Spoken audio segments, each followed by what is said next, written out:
Newspaper Nostalgia, The Voice of the Valley, by Bill McAULey.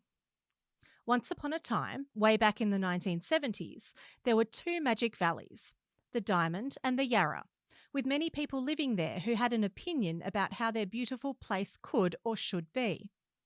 There were existing local newspapers, but they were conservative, old school, predictable, and lacking in imagination. This suited the right-wing businessmen who advertised in the old papers.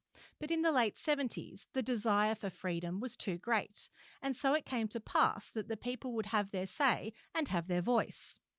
The Valley Voice newspaper was born on a wave of creativity and hope when it opened its office in Susan Street, Eltham, in 1978.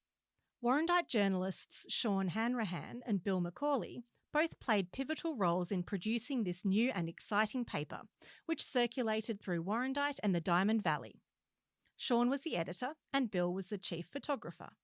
With the help of an enthusiastic and committed staff of young journalists, Glenn Milne, Phil Taylor, Brendan Gullifer, and Susan Webster, they chased down interesting pictures and stories from within the valleys, and in a sense, they chronicled the existing 70s culture from Eltham to St Andrews and across the river into Warrandyte.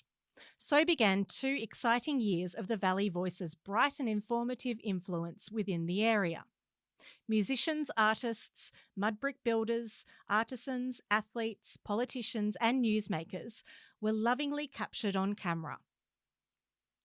Mudbrick architects Alastair Knox and Robert Marshall, artists Neil Douglas and Clifton Pugh, playwright David Williamson, the Sharon Anderson Band, potter Peter Laycock, and Montsalvat's Sebastian Jurgensen were featured in the pages of the Valley Voice.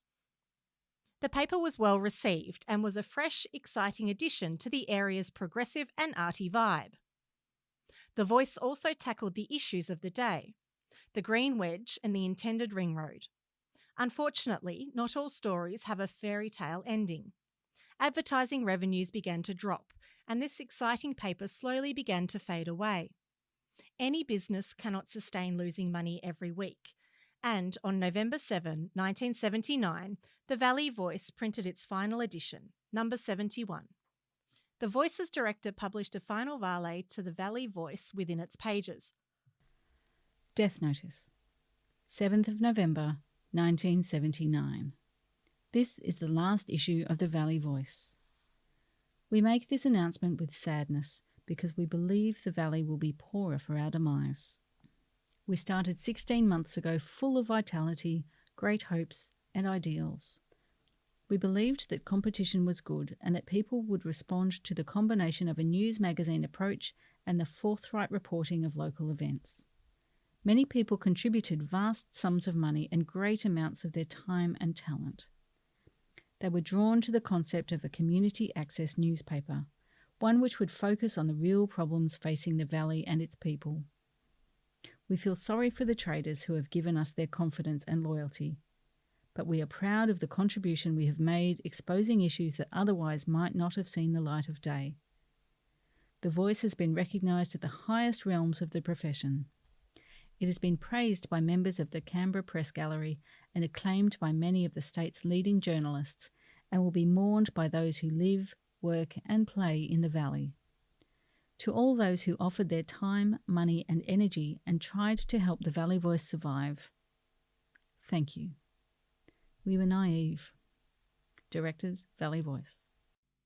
Almost 50 years later, Robert Marshall, the Shire President of the day, 1977 to 1979, remarked, Eltham District is a better place because the Valley Voice once existed. A new book entitled The Valley Voice, Eltham's newspaper of the times, has been compiled by Bill McAULey and Colin Hockley. Many of the black and white images that depict another era are featured in the book. The book launch will be on Saturday, May 10 at 3 p.m. at Montsalvat. Tickets to the launch can be purchased through Eltham Bookshop at elthambookshop.com.au/c/our-author-events. And copies of the book can also be purchased at billmcaulleyphotographer.com.